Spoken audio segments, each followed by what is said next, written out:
At 1:05 in the afternoon, a phone rang. Kaylin Adams answered it. She would later say that in the first few seconds she did not recognize the voice on the other end. Not because of a bad connection, because the sound coming through the speaker did not match the person she knew. It was her best friend. It was Wilanna Bibbs. And Wilanna was crying and screaming and breathing the way a person breathes when they are moving fast, when they are running, when somewhere safe is the only thing they can think about. Kaylin could hear vehicles. She could hear outside. She could hear everything about that call, except the one thing that could have changed what came next. She could not hear someone stopping it.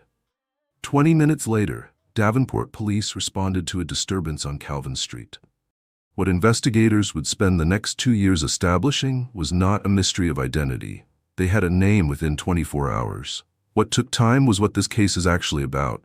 Not who, but how. The psychology underneath it. The pattern of behavior that made this possible. The structures of control that put Wilanna Bibbs in Davenport, Iowa, nearly 1,000 miles from home, on the morning she needed her family most. That is what this documentary is built around, because Wilanna deserves more than a headline. She deserves the full story.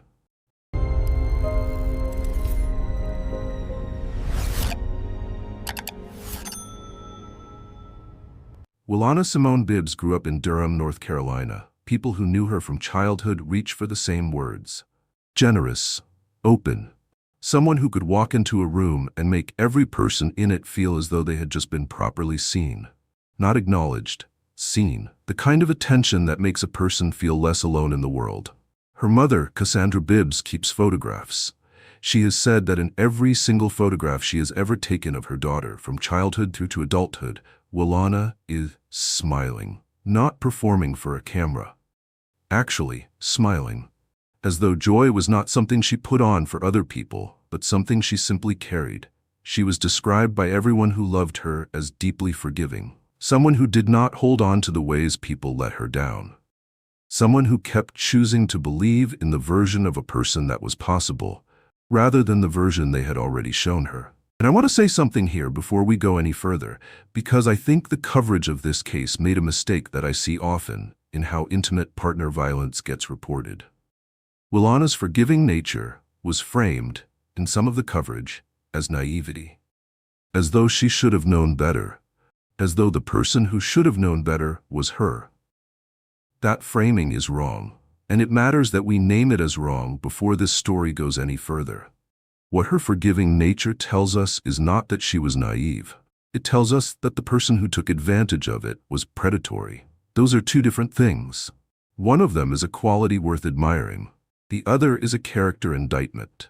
She could sing, not casually, genuinely. Her mother described a voice that stopped people mid-conversation.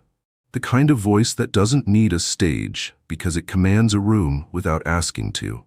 And she was 20 years old and she knew precisely what she wanted to do with it. So she moved to Atlanta, Georgia. She was not running from Durham. She was not running from her family. She was running toward the version of her life that matched what she knew she was capable of. Atlanta is a music city. One of the most competitive in the country, where talent, given the right access, can genuinely reach ears that would otherwise never hear it. Wilanna moved there full of ambition and full of voice, actively creating the conditions for someone to discover what she had. She met Justin Wright. He went by J. Wright in the industry. He was 31 years old. He had founded Camp Entertainment Worldwide in 2011. His professional history listed associations with Timbaland, DJ Khaled, Rick Ross, Gucci Mane, Bow Wow, Future, and others. Multi-platinum credits. A decade of industry presence in one of the most competitive music markets in the country. He presented himself as exactly the person a 20-year-old aspiring singer would want to know. Someone who recognized talent, someone with access, someone who could open the doors she had come to Atlanta to find. She trusted him. They began dating. The relationship lasted a few months. Keep that number in mind as everything that follows develops. A few months. The brevity of that timeline, against the weight of its consequences, is something that will stay with you.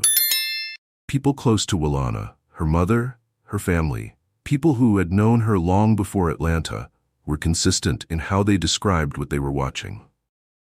A family member described Justin Wright as manipulative, controlling, someone who worked deliberately to separate Wilanna from the people who had always been in her corner, from her family, from her support network, from the people who would have told her to leave. Her mother noticed it early. Cassandra said she believed Wright was jealous of the relationship she had with her daughter, not just uncomfortable with it. Jealous. The daily calls, the closeness, the genuine, active friendship between a mother and a daughter who had built something real over 20 years. That jealousy is not incidental. It is diagnostic.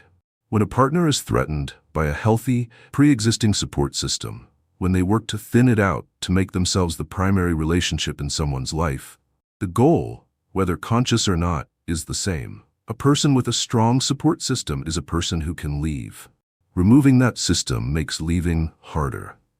That is the function of isolation in controlling relationships. It is almost never called what it is, but it is almost always systematic.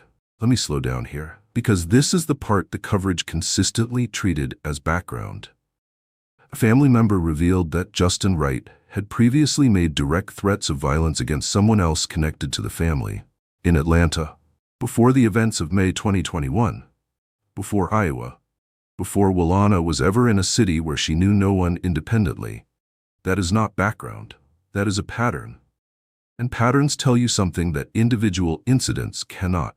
A single act of violence can be explained as an aberration. A pattern tells you who someone is when they believe the consequences are manageable. The coverage moved past it. We are not going to. When Justin Wright appeared before a judge after his arrest, he told the court he had no money, that he had not been earning anything, that all of his belongings had been stolen the previous November, that he had been sleeping in hotels, not in a studio, not at a company headquarters. Hotels. The man with the multi-platinum credits, the man whose company name sat alongside some of the most commercially successful artists in the industry, was broke, could not post bond, needed a public defender because he could not afford to retain his own lawyer. The image, the credential, the platform of access that Wilanna had trusted when she made decisions about her career and her life had no foundation beneath it. And now here is the psychological weight of that fact applied to Wilanna's situation specifically. She was 20 years old. She had moved to a new city. She was in a relationship her family had already identified as dangerous. She was dependent on a man whose industry name was real and whose real-world situation was the opposite. And she was about to be taken to a city nearly 1,000 miles from anyone who might have helped her, to Davenport, Iowa, where she would know no one independently of him. The structure was already in place long before Mother's Day. On the morning of May 9th, 2021, Mother's Day, Wilanna Bibbs woke up in Davenport, Iowa. She woke up in a house that was not hers, in a city where she had no connections that existed independently of Justin Wright. And the very first thing she did, before anything else happened that morning, was pick up her phone and reach for her mother. Her text to Cassandra read, "Hey Mom, Happy Mother's Day. I love you and I appreciate you for everything you do. Love, but call me." Cassandra was at work.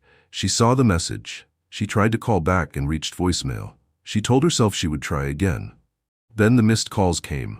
So that would have probably been her last call trying to get to me. And I'm real sick about it. It was the morning of Mother's Day when Cassandra Bibbs got a text from her daughter. She said, "Hey Mom, Happy Mother's Day. I love you and appreciate you for everything you do. Love, bud, call me." And she told me to call her. Later in the day, she gave her daughter a call and got no answer. But while at work, she noticed several missed calls. She called me about 4 times in a row, like back to back to back to back. Her daughter, 20-year-old Wilanna Bibbs, was in Davenport with her boyfriend, 31-year-old Justin Wright. According to Wilanna's mom, they were in the area for a birthday party. That relationship they had was toxic. Cassandra says the couple fought, and Wright was controlling. I think that he might have been just a little bit jealous of the relationship we had because we always called her, we always checked on her. Wilanna's name on the screen 4 times, back to back with no gap between them. 4 calls the way you call when waiting is no longer something you can choose to do. Cassandra would say later that those 4 calls back to back were almost certainly among her daughter's last attempts to reach someone with the ability to help her. She said it makes her physically ill to think about it. That specific fact, 4 calls, no pause, no gap, tells you everything about those final hours that no police report could. At 1:05 in the afternoon, Wilanna reached her best friend, Kaylin Adams. Kaylin would take the stand 2 years later in a Scott County courtroom and describe what she heard. She said Wilanna was like a sister to her. And then she described the call. Wilanna was crying. She was screaming. She was breathing with the rhythm of someone running fast and broken, the way your breath goes when your body is trying to get you somewhere. The danger cannot follow. Kaylin heard vehicles. She heard outside.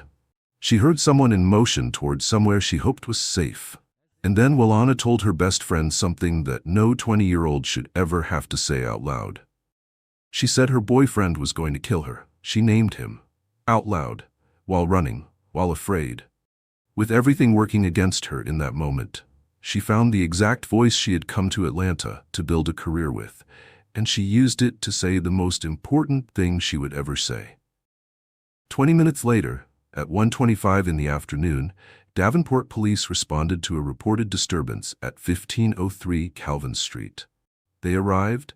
They found Wilanna Bibbs. She had sustained a fatal gunshot wound. Davenport Fire and Medic responded immediately.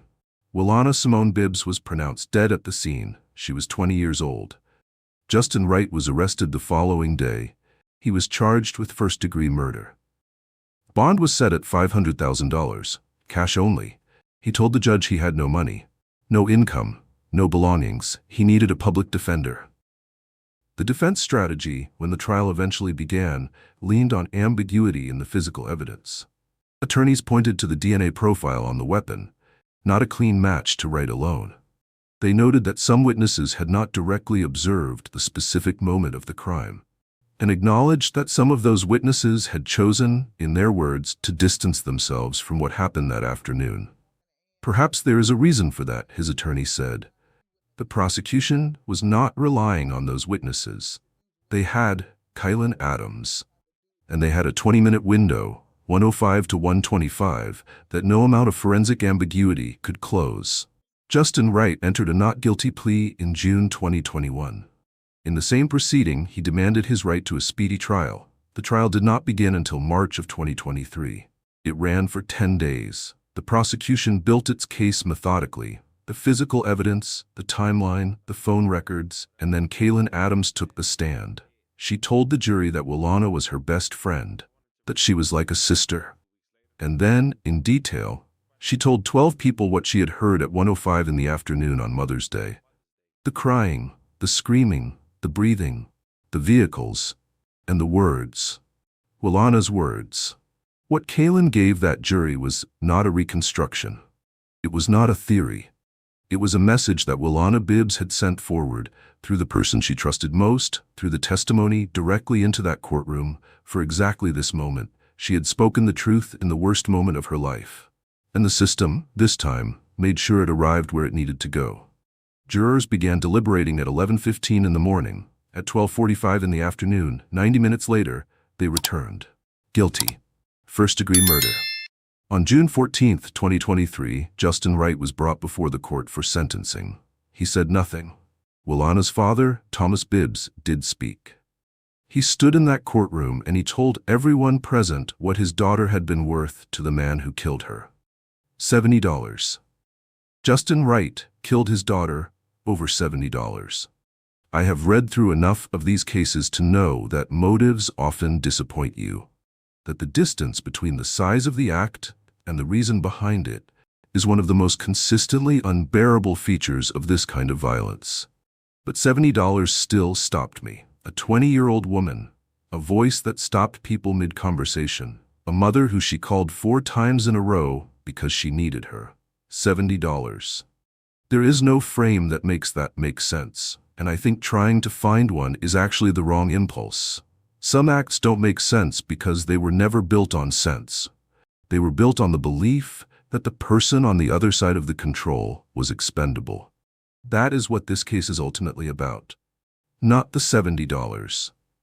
That belief, Cassandra Bibbs delivered her victim impact statement. She looked at the court and said simply, "This came out how we wanted it to come out." The court sentenced Justin Wright to life in prison without the possibility of parole.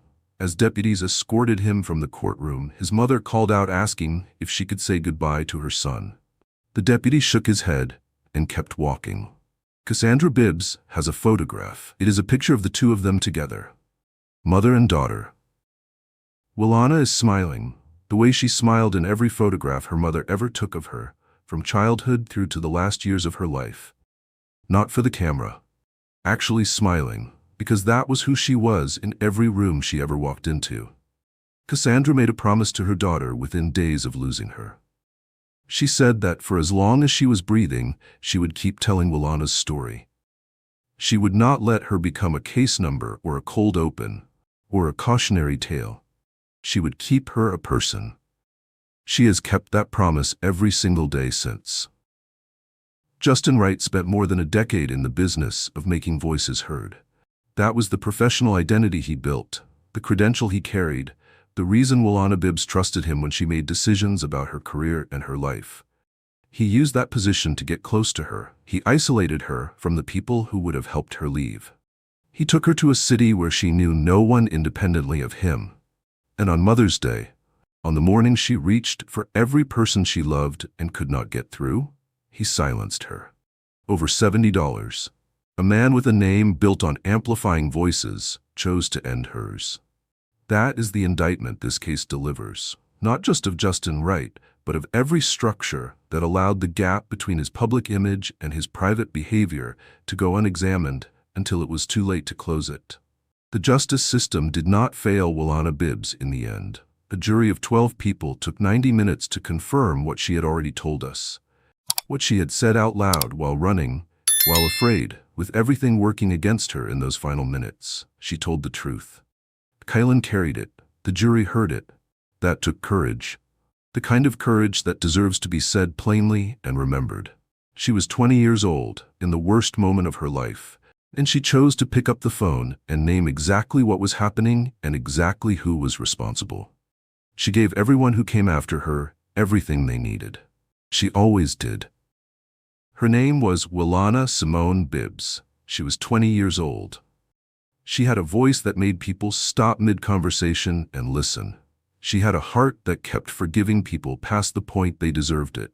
She moved to a new city alone at 20 and bet on herself, and that bet should have paid off in music and a career and a life as big as her talent. She deserved to be heard for the rest of her life, not just in the final minutes of it. If this story stayed with you, it should, because saying her name is the least we can do for her now. And it still matters. Subscribe to Real True Crime 24/7. We are here every time. We will not stop saying their names.